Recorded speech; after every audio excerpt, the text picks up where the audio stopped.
Class 9th के chapter 1 French revolution का ये लास्ट सेक्शन है, सेक्शन 6।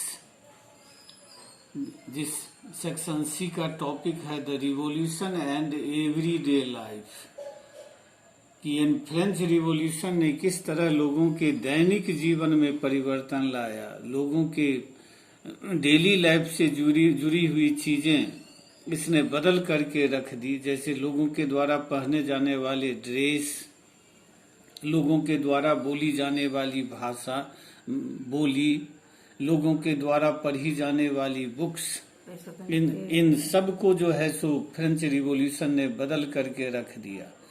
इसने बच्चे, पुरुष, महिलाएं, चिल्ड्रन, बच्चे, इन सब के जीवन में फ्रेंच रिवॉल्यूशन यानी 1789 के बाद जो है सो जबरदस्त परिवर्तन आए। फ्रेंच रिवॉल्यूशन के बाद जो रिवॉल्यूशनरी गवर्नमेंट्स बनी, उसने बहुत सारे ऐसे नियम कानून बनाए जिसके कारण जो स्वतंत्रता और समानता की भावना को जो है सो बढ़ावा दिया गया। लोगों के दैनिक जीवन में लोग स्वतंत्रता और समानता के अधिकारों का उपभोग करने लगे। एक इसमें से सबसे महत्वपूर्ण जो कानून बना वह यह था कि प्रेस पर जो प्रतिबंध था, उस प्रतिबंध को खत्म कर दिया गया। एवोल्यूशन ऑफ सेंसरशिप, इससे संबंधित जो है सो लॉ बनाए गए। और इसका मतलब यह था कि पहले 1789 में फ्रेंच रिवॉल्यूशन से पहले कोई भी चीज यदि फ्रांस में छपती थी तो छपने से पहले वो पब्लिशर को उन चीजों को, बुक्स हो, न्यूज़पेपर हो, प्लेज हो, उन सब को मोनार्क के द्वारा जो रिक्रूटेड सेंसर्स हो नाम के ऑफिसर्स होते थे, जिनका काम होता था बुक्स, मैगजीन, न्यूज़पेपर, इन सब में छपी हुई चीजों को पढ़ना और देखना कि कोई बात गवर्नमेंट के, मोनार्क के अगेंस्ट में तो नहीं है, और ऐसी चीजों को छपने नहीं देते थे, उसको बैन कर देते थे, उस पर रोक लगा देते थे। लेकिन अब जब एवोल्यूशन ऑफ सेंसरशिप, जब प्रेस पर जो रोक थी उसको समाप्त कर दिया गया, तो अब बड़ी संख्या में जो है प्रेस को आजादी मिली और प्रेस जो है सो लोगों की आवाजों, उनके विरोधियों की परस्पर विरोधी बातों, विचारों, इन सब को जो है सो छापने लगे। और शहरों में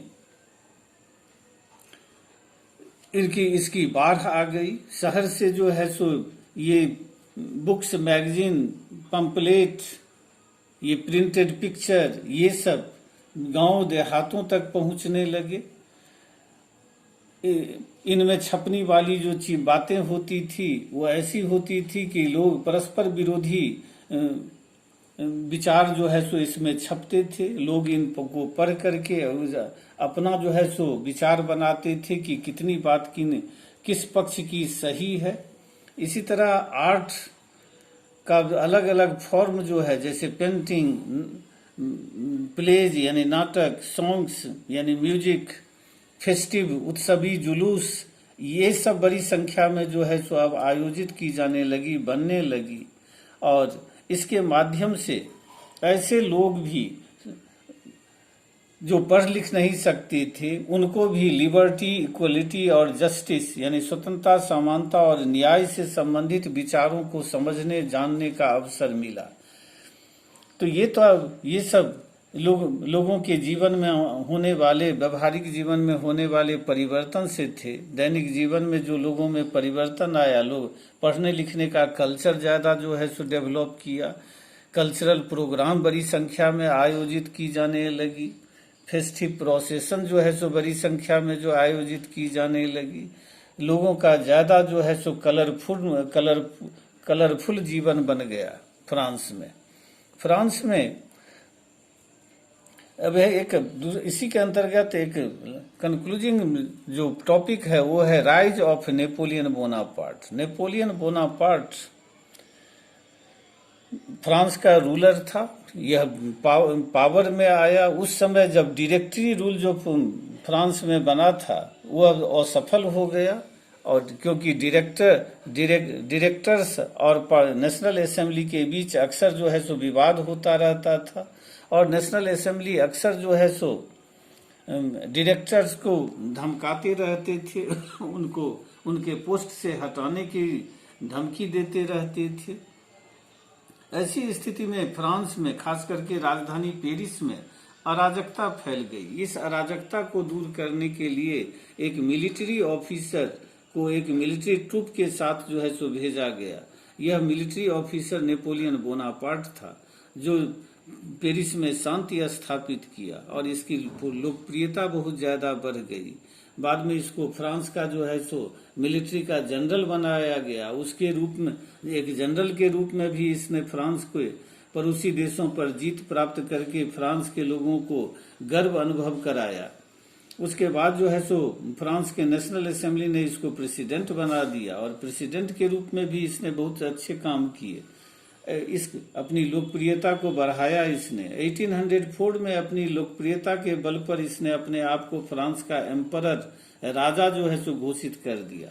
इस तरह जिस फ्रांस में रिपब्लिक की स्थापना के लिए लोग इतना संघर्ष किए, उसी फ्रांस में नेपोलियन बोनापार्ट फिर से मोनार्की को वापस ले आया। लेकिन नेपोलियन को कि इस कमी को यदि छोड़ दिया जाए तो इसमें बहुत सारी खूबियां थी, बहुत सारे अच्छे काम इसने किए। इसे फ्रांस का और यूरोप का मॉडर्नाइजर कहा जाता है। फ्रांस के जिन पड़ोसी देशों पर इसने जीत प्राप्त की थी, उन सभी देशों में वे सारे रिफॉर्म्स लाए जो फ्रांस में हुए थे। सिर्फ पॉलिटिकल राइट्स वहां के लोगों को फ्रांस के लोगों की तरह नहीं दिए गए। इसके कारण यूरोप जो है सो एक मॉडर्न कॉन्टिनेंट के रूप में परिवर्तित होने लगा। बहुत सारे जो फ्रांस ऑक्युपाइड जो नेबरिंग कंट्रीज थे, उसमें बहुत सारे ऐसे कानून उसने लागू किए फ्रांस की तरह, जिसके अंतर्गत व्यक्तिगत संपत्ति की सुरक्षा, एक समान जो है सो नाप और तौल की व्यवस्था, ये सब उस जो डेसिमल सिस्टम पर आधारित था, इसने जो है सो लागू किए। लेकिन जिन देशों में फ्रांस की सेना गई थी, उन देशों में शुरू में लोग फ्रांस को जो है सो और नेपोलियन को लिबरेटर मानते थे, यानी आजादी दिलाने वाले।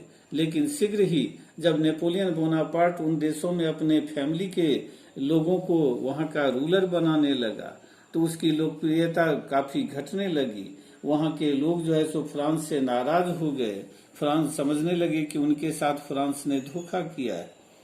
लेकिन नेपोलियन बोनापार्ट की शक्ति में कोई कमी नहीं आई। वह दिनानुदिन बहुत शक्तिशाली होता गया। इसकी ताकत इतनी ज्यादा बढ़ गई कि यूरोप का कोई अकेला देश इसको हरा नहीं सकता था। इसलिए ऑस्ट्रिया, रसिया, ब्रिटेन और पर्सिया, ये 4 कंट्री मिलकर के 1815 में आजकल के बेल्जियम में एक मैदान है वाटरलू का, इस मैदान में फ्रांस को चुनौती दी, और इस लड़ाई में नेपोलियन बोनापार्ट जो फ्रांस की आर्मी का नेतृत्व कर रहा था, वह पराजित हो गया, और इस प्रकार नेपोलियन का जो है सो पतन हुआ।